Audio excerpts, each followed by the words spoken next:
आपने सुना प्रियंका गांधी वाड्रा को, जहां उन्होंने पत्रकारों के सामने अपना पत्र पढ़ा और क्या कुछ बातें उन्होंने प्रधानमंत्री मोदी के लिए लिखी हैं वो भी सबको पढ़कर सुनाई। और साफ तौर पर किसानों को लेकर एक बार फिर से पीएम मोदी की नीयत को लेकर यहां पर सवाल उठाया गया।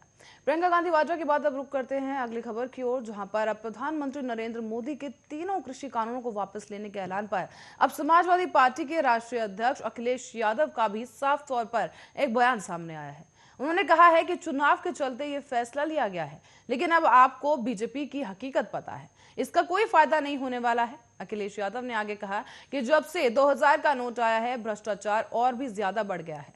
अखिलेश यादव ने आगे कहा कि आज जो फैसला लिया गया है वो किसान के हित में है। अभी तक बकाया भुगतान नहीं हो पाया है और किसानों के हित के लिए एमएसपी का कानून भी बनना चाहिए। बीजेपी को जनता हटाना चाहती है, वोट के लिए ये किया गया है और हो सकता है कि चुनाव के बाद नए तरीके से ये कानून एक बार फिर से लाया जाए। उन्होंने ये भी कहा कि इस कानून का विरोध हर किसान कर रहा है। जब किसान इसके पक्ष में नहीं था तो इसे लागू ही क्यों किया गया। हम पूछना चाहते हैं कि एमएसपी के लिए कानून कब लाएंगे। अखिलेश यादव ने आगे कहा कि आज बाजार में पैसा ज्यादा सर्कुलेट हो रहा है, लेकिन लोगों के पास पैसा नहीं है, खर्च करने के लिए नहीं है। और 3 कृषि कानून वापस ले लिए गए, लेकिन मंत्रिमंडल से मंत्री को कब हटाएंगे जिसने किसानों को कुचल दिया।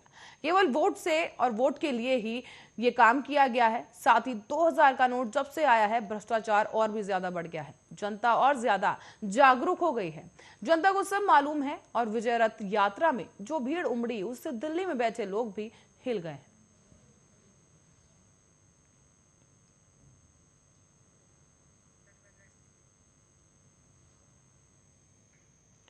और बसपा के राष्ट्रीय महासचिव सतीश चंद्र मिश्रा कल वृंदावन पहुंचे थे, जहां उन्होंने सबसे पहले साधु संतों से मुलाकात की और फिर साधु संतों के साथ भोजन भी किया। बसपा के राष्ट्रीय महासचिव सतीश चंद्र मिश्रा ने मीडिया से भी रूबरू होते हुए कहा कि हम हमेशा संतों को पूजते आए हैं। हम वृंदावन में पूजा पाठ और संतों के सानिध्य के लिए यहाँ पर आए हैं और इसके साथ ही सानिध्य के लिए आए हैं। यहाँ पर अभी संतों का सानिध्य मिला है और फिर हम बाके बिहारी के दर्शन करेंगे और फिर शाम को हम दीपदान करेंगे। बसपा के राष्ट्रीय महासचिव सतीश चंद्र मिश्रा ने सरकार पर निशाना साधते हुए भी कहा कि काफी देरी से 3 कृषि कानून को वापस लिया गया है। ये सब चुनावी फंडा है, चुनाव नजदीक है, इसीलिए इन्हें वापस ले लिया गया। और हमें लग रहा है कि अगर इनकी सरकार एक बार फिर बनी तो उसी दिन कृषि कानूनों पर बातचीत होगी। किसानों को पूरी तरह परेशान कर दिया।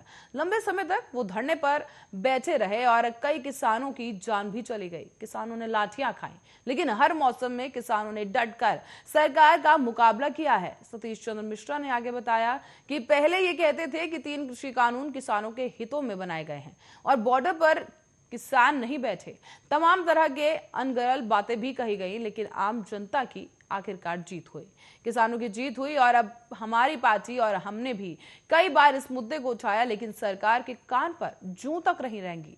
और आज चुनाव नजदीक है तो इन्हें 3 कृषि कानूनों की हार से, उन्हें डर से यह कानून वापस लेने पड़े।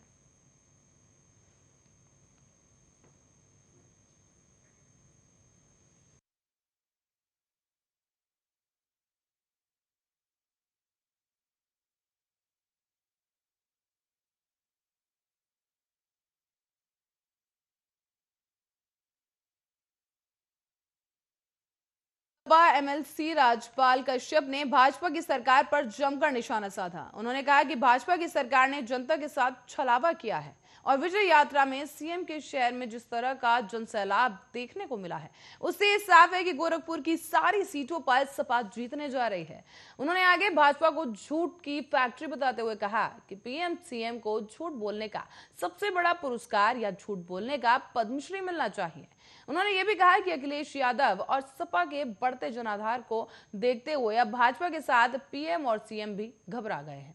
गोरखपुर के एनएक्सी भवन सभागार में पहुंचे सपा एमएलसी राजपाल कश्यप ने कहा कि भाजपा ना तो अपनी किसी सीट पर जीत पाएगी और ना ही जमानत बचा पाएगी।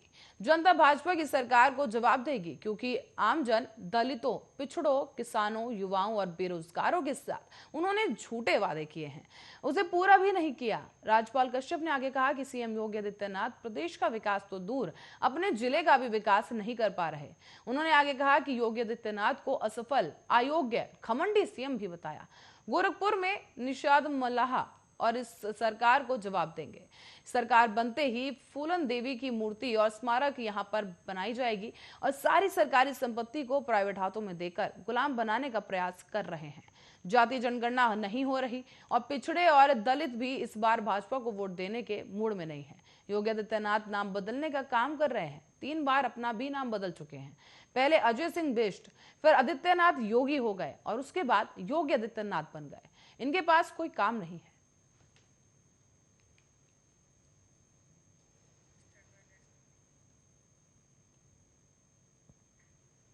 और इसी के साथ अब रुक करेंगे अगली खबर की ओर, जहां उत्तर प्रदेश में फर्रुखाबाद में राष्ट्रीय स्वयंसेवक संघ के खंड शारीरिक प्रमुख यश गुप्ता को गोली मारे जाने का मामला सामने आया है। यश की हालत फिलहाल गंभीर बनी हुई है और बताया जा रहा है कि कमलागंज रेलवे स्टेशन पर रोज की तरह 22 वर्षीय राष्ट्रीय स्वयंसेवक संघ के खंड शारीरिक प्रमुख यश गुप्ता टहलने गए थे।